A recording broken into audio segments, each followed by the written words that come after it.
Every market cycle creates new winners. This past decade, it's been big tech. Will this continue, or will the next 10 years look very different? In this video, I'm going to explore 3 investment themes that I feel have long-term growth potential, and we're going to see how we can capitalize on them in an ever-changing market. To be clear, this isn't financial advice, it's just my personal views. When looking for investment opportunities, I prefer to take a top-down approach as opposed to a bottom-up approach, looking at the macro picture first, identifying themes, and then drilling down into individual companies. The 3 themes that we're going to explore is defense, AI infrastructure, and energy. Those themes on their own may seem quite obvious, but the key is how to extract performance from those areas. And that's why we're going to look at 2 individual companies for each theme. A metaphor I love is, in a gold rush, sell shovels. This originates from the California gold rush in the 1800s, where businesses that supplied essential tools like picks and shovels to miners profited consistently, while many of the miners themselves failed to find the gold. And that's what my thesis is based on. Rather than the actual plays directly, I'm going to focus on the infrastructure that makes each sector possible.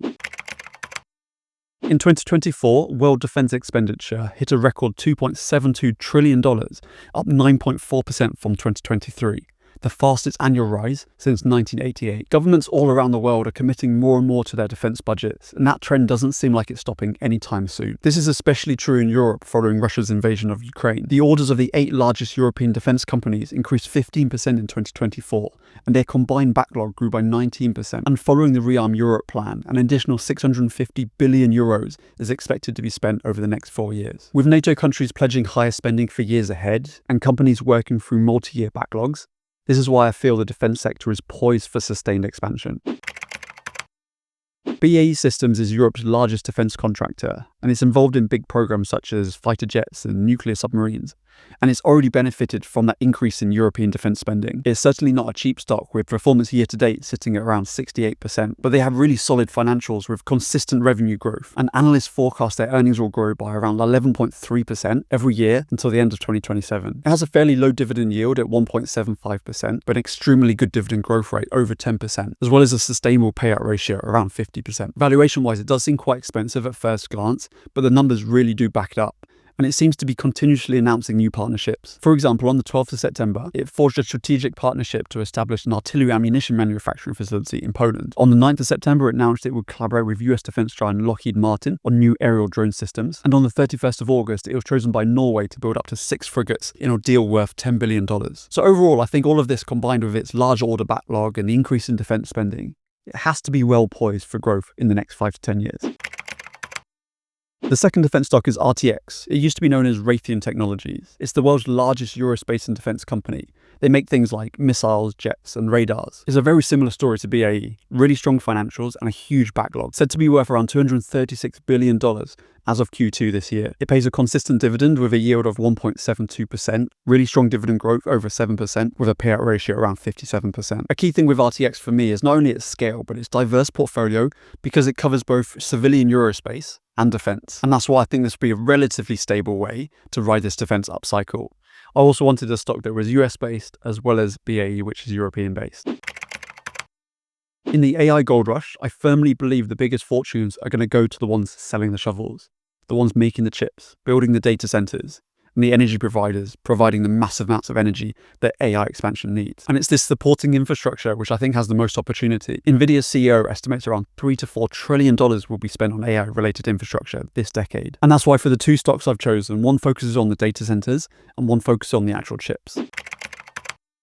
Equinix is the world's largest data center real estate investment trust. They operate over 240 data centers globally, providing secure, high-speed facilities that cloud and AI companies rely on. We've seen major players like Google pouring tons of money into AI capacity.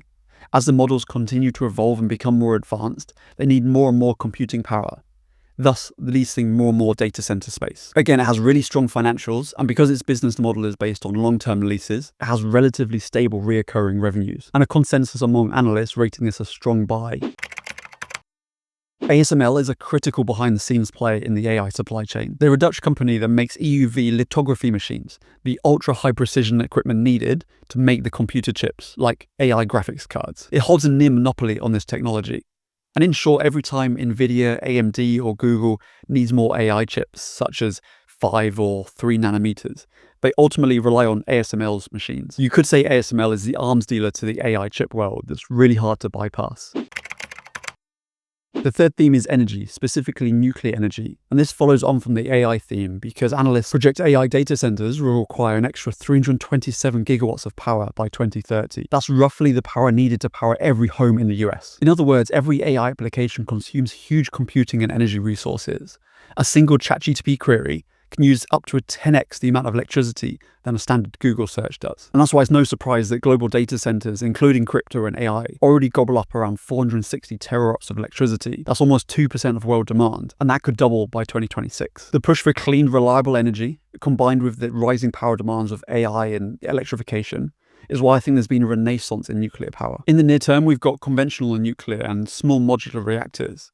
And in the longer term, we've got developments in fusion nuclear power, which is going to be absolutely game-changing. Fusion energy, the process that powers the sun, has long been the holy grail of clean energy, but it is some way off. It's actually really hard to get direct exposure right now because all of the fusion startups are private. So that's why right now I'm going to focus on nuclear fission, specifically SMRs. These are compact next-gen fission reactors that can be factory built and assembled on site. That means they have a lower cost and faster deployment than traditional large plants. But before reactors can produce power, they need fuel, and that fuel is usually uranium. Uranium prices have been rising following this global nuclear resurgence. And it's these two areas, SMRs and uranium, that my two stocks are going to focus on. The UK government just selected Rolls-Royce SMR as its preferred SMR technology, aiming to connect the first units to the grid by the mid-2030s. Rolls-Royce has a 470 megawatt SMR that is well advanced in regulatory approval, and it's the only SMR to reach the final design assessment stage with UK regulators so far. Similar to some of the other stocks, Rolls-Royce can seem very expensive right now. It's done over 100% performance-wise over the last year. But what I love about Rolls-Royce is you get this unique trifecta exposure because it develops jet engines for both fighter jets and airlines, and now it's an emerging nuclear reactor developer.